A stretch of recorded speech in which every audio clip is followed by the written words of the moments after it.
Hello guys! And we are here at Centro Mall, Cabuyao, Laguna. So matatagpuan po dito ang APEC office.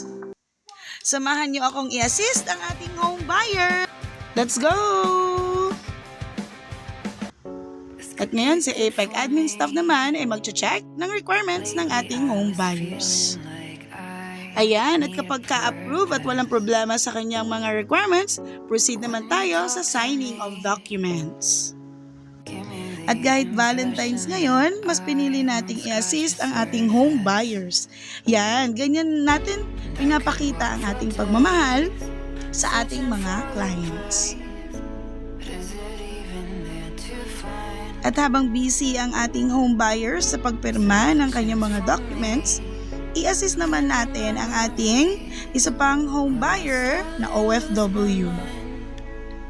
So, asikasuhin naman natin ang kanyang first equity payment. Ayan. So, nandito na tayo sa processing of the payments. Salamat sa aking client at napagkatiwalaan akong magbayad ng kanyang first equity payment ng kanyang bahay. Payment successful! Once again, congratulations sir for availing Santorini Homes 2 located at Sariaya, Quezon. And congrats to myself for another house investment. And shout out to myself for this certificate of appreciation.